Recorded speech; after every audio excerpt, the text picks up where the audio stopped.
MIM party के नेता असदुद्दीन ओवैसी ने कहा कि अगर अमेरिका वेनेजुएला देश के अंदर घुसकर वेनेजुएला के राष्ट्रपति मादुरो को उठाकर अमेरिका ला सकता है तो भारत भी पाकिस्तान के अंदर घुसकर वहां के आतंकियों को उठाकर भारत लेकर आए।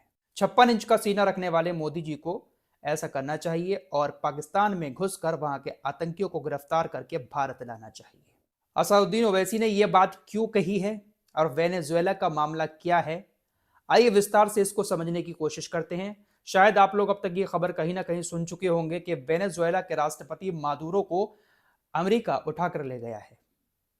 जी हां दोस्तों, अमेरिका और इजराइल ऐसे देश हैं जो दुनिया में कहीं पर भी कुछ भी कर सकते हैं और अमेरिका और इजराइल के लिए शायद दुनिया में कोई कानून बना ही नहीं है। यूनाइटेड नेशंस हुआ या अंतर्राष्ट्रीय कोर्ट हुआ, किसी की इतनी मजाल नहीं है कि अमेरिका जैसे देश से कुछ कह सके। और देशों के ऊपर कानून लगा दिए जाते हैं और देशों के ऊपर यूनाइटेड नेशंस भी एक्शन ले लेता है, लेकिन अमेरिका इजराइल के खिलाफ हिम्मत नहीं होती किसी भी अधिकारी की, दुनिया के या किसी भी देश की कोई एक्शन ले सके। फिलहाल खबर यह है कि वेनेजुएला के राष्ट्रपति मादुरो को अमेरिकी सेना उन्हीं के देश के अंदर घुसकर बंधक बनाकर अमेरिका ले गई है। ये कोई छोटा मोटा आदमी नहीं है, एक देश का राष्ट्रपति, मौजूदा राष्ट्रपति, कोई पूर्व राष्ट्रपति भी नहीं है। अमेरिका की सेना ने वेनेजुएला के ऊपर हमला किया। तकरीबन 150 लड़ाकू विमान वेनेजुएला को पहले चारों तरफ से घेरते हैं, हमले करते हैं और हमले में सैनिकों समेत 40 लोगों की, आम लोगों की मौत होती है। 2-3 घंटे का ऑपरेशन चलाती है अमेरिकी सेना और ऑपरेशन चलाने के बाद रात के वक्त में वेनेजुएला के राष्ट्रपति मादुरो को हथकड़ी डालकर उनकी बीबी के साथ अमेरिकी सेना अमेरिका ले जाती है। ये कोई छोटा मामला नहीं है दोस्तों, ये बहुत बड़े लेवल का मामला है और तमाम देशों को दुनिया के सोचने की जरूरत है कि अमेरिका कभी भी उनके साथ कुछ भी कर सकता है। खासकर ये जो खाड़ी के देश अमेरिका को अपने करीब बिठाते हैं ना, इन देशों को सोचने की जरूरत है। इन अरबी देशों का क्या होगा, पल भर में अमेरिका इनको तबाह कर सकता है। इराक के अंदर जो हाल सद्दाम हुसैन का किया था, सीरिया के अंदर जो बशर अल असद के साथ किया, या अफगानिस्तान के अंदर जो कुछ किया अमेरिका ने, वही अब वेनेजुएला के साथ भी कर दिया है और यहां पर भी अमेरिका को अपना फायदा नजर आ रहा है। वेनेजुएला के बारे में आप लोगों को बहुत टाइम से अपडेट दे रहा हूं।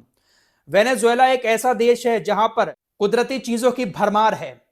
वेनेजुएला के पास ऐसे ऐसे कुदरती खजाने हैं जो किसी और देश के पास शायद नहीं है और उन्हीं खजानों पर अमेरिका की बहुत टाइम से नजर है। अमेरिका को बहाना नहीं मिल रहा था कि कैसे करके इस देश पर कब्जा किया जाए, कैसे इस देश के राष्ट्रपति को हटाया जाए, लेकिन अब अमेरिका ने एक हवाला दिया है। मादुरो जो राष्ट्रपति है उनको गिरफ्तार करने के बाद कि वेनेजुएला का ये जो राष्ट्रपति था वो बहुत ज्यादा ड्रग्स की तस्करी करता था। इसके शासनकाल में वेनेजुएला के अंदर तानाशाही चल रही थी और ये ड्रग्स की तस्करी करता था और ज्यादातर ड्रग्स जो है वो अमेरिका में आ रहा था और ड्रग्स की वजह से अमेरिका के युवाओं की जिंदगी बहुत ज्यादा तबाह हो रही थी। ये बहुत बड़ा ड्रग्स का तस्कर था, इसलिए हमने इसके ऊपर एक्शन लिया है और इसको गिरफ्तार करके अब अमेरिका अपने यहां की अदालत में पेश करेगा। ये कहां का कानून है भाई? दुनिया का कोई कानून ये इजाजत नहीं देता है कि किसी भी देश के अंदर घुसकर उसके राष्ट्रपति को, उसके नेता को उठाकर अपने देश लाया जाए।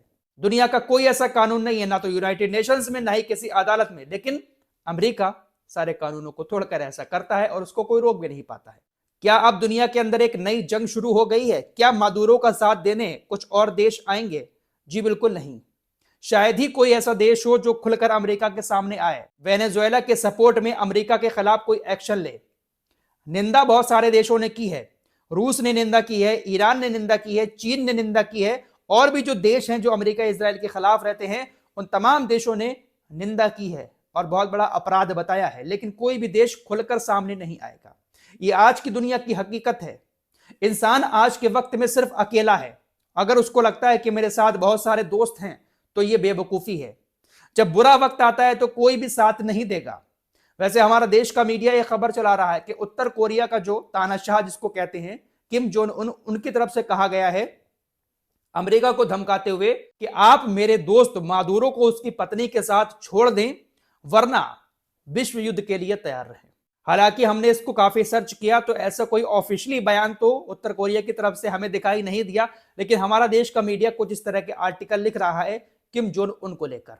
अब इसमें कितनी सच्चाई है ये तो मालूम नहीं, लेकिन हमारा मीडिया लिख रहा है। लेकिन दोस्तों, जहां तक मेरा मानना है कि कोई भी देश खुलकर वेनेजुएला के सपोर्ट में नहीं आएगा। अमेरिका के खिलाफ कोई भी देश कदम नहीं उठाएगा। अब आखिर अमेरिका चाहता क्या है वेनेजुएला से? क्यों उनके राष्ट्रपति को गिरफ्तार किया है? दरअसल अब अमेरिका की तरफ से, डोनाल्ड ट्रंप की तरफ से खुले तौर पर ऐलान कर दिया गया है कि वेनेजुएला पर अब हमारा कब्जा है। जो अंतरिम राष्ट्रपति वहां की बनाई गई हैं वो हमारी हैं और हम तब तक वहां पर मौजूद रहेंगे जब तक हम तानाशाही को खत्म नहीं कर देते। यानी अब अमेरिका पूरी तरह से वेनेजुएला के अंदर अपनी पकड़ बना चुका है। दोस्तों, हैरान करने वाली बात यह भी रही, कुछ ऐसी चीजें भी सामने आ रही हैं कि जब अमेरिकी सेना ऑपरेशन चला रही थी तो जो वेनेजुएला की सेना है उसकी तरफ से एक भी मिसाइल नहीं दागी गई, एक भी रॉकेट नहीं दागा गया, एक भी गोली नहीं चलाई गई। किसी ने अमेरिकी सेना को रोकने की कोशिश ही नहीं की। ऐसी चीजें सामने आ रही कि सबको रिश्वत दे दी गई। जितने भी नेता थे सबको अमेरिका ने डरा धमकाकर यह पैसा देकर खरीद लिया। सैनिकों को भी खरीद लिया, जो बड़े बड़े कर्नल जनरल हैं सबको खरीद लिया। इसीलिए एक भी गोली वेनेजुएला की पुलिस ने या आर्मी ने अमेरिका की आर्मी पर नहीं चलाई और आराम से वो घुसता है अमेरिका वेनेजुएला के अंदर और राष्ट्रपति और उसकी पत्नी को उठाकर ले जाता है। तो ये सब चल रहा है इस दुनिया के अंदर। फिलहाल अब अमेरिका पहुंच चुका है वेनेजुएला के अंदर। आपको बताता हूं कि वेनेजुएला की जमीन आखिर कितनी ज्यादा कुदरती खजानों से भरी हुई है। सबसे पहली चीज तेल। वेनेजुएला देश के पास दुनिया का सबसे बड़ा क्रूड ऑयल रिजर्व है, तकरीबन 300 बिलियन बैरल क्रूड ऑयल। इतना ऑयल किसी भी देश के पास नहीं है। हम लोगों को ऐसा लगता है कि सऊदी अरब के पास बहुत तेल है, लेकिन दुनिया में सबसे ज्यादा जो क्रूड ऑयल है वो वेनेजुएला के पास है और इसी तेल पर अमेरिका की बहुत टाइम से नजर है। डोनाल्ड ट्रंप ने साफ कह दिया कि हमारी कंपनियां वहां तेल निकालेंगी और देश की आर्थिक स्थिति को ठीक करेंगी। डोनाल्ड ट्रंप के बयानों से साफ तौर पर नजर आ रहा है कि वेनेजुएला में अमेरिका को मोटा फायदा होने वाला है और अमेरिका का कहीं पर भी फायदा होता है अमेरिका फिर वहां पर कुछ भी करने की कोशिश करता है, भले ही फिर आतंकवादी को अपना दोस्त बनाना पड़े या किसी दोस्त को आतंकवादी। सीरिया के राष्ट्रपति अल जुलानी को गले लगा लिया, जबकि बहुत बड़ा आतंकी इनको माना था अमेरिका ने।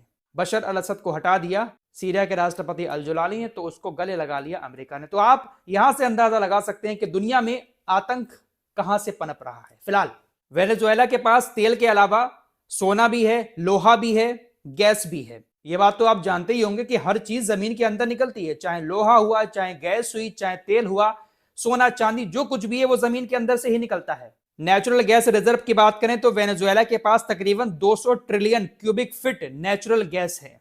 दुनिया में जितने भी देशों के पास नेचुरल गैस का रिजर्व है उसमें 34वें नंबर पर वेनेजुएला आता है। लोहे की बात करें तो अभी भी वेनेजुएला की जमीन के अंदर तकरीबन 4 बिलियन टन लोहा दबा हुआ है। हमारे सामने दुनिया में ये जो लोहे की चीजें बनी हुई दिखाई देती हैं, ये सारा लोहा जो है वो जमीन के अंदर से ही तो निकलता है, बाहर आकर इसको आकार दिया जाता है। तो 4 बिलियन टन लोहा अभी भी वेनेजुएला की जमीन में दबा हुआ है। सोने की बात कर लेते हैं, 8000 टन से ज्यादा सोना अभी वेनेजुएला के पास मौजूद है। 8000 टन दोस्तों, ये बहुत बड़ी मात्रा होती है। कोयले की बात करें तो 500 मिलियन टन अभी भी कोयला वेनेजुएला के पास है। वेनेजुएला एक ऐसी जगह है जो कुदरती खजानों से भरी हुई है, इसीलिए अमेरिका की बहुत टाइम से इसके ऊपर नजर थी और आरोप क्या लगाया कि भाई ये राष्ट्रपति जो है वो तो ड्रग्स की तस्करी करता है, इसलिए हमने इसको गिरफ्तार किया है। सद्दाम हुसैन के ऊपर आरोप लगाए गए थे कि सद्दाम हुसैन कुछ ऐसे जैविक हथियार बना रहे हैं जो दुनिया के लिए खतरा हैं, इसलिए उनको मार दिया, फांसी पर लटका दिया।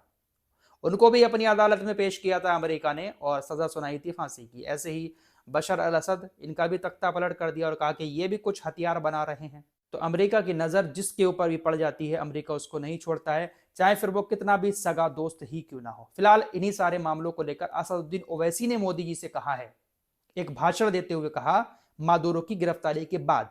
ओवैसी ने कहा कि वेनेजुएला में ट्रंप अपनी फौज को भेजकर वहां के राष्ट्रपति को उठाकर अमेरिका ले गए, ऐसा ही कुछ भारत भी कर सकता है।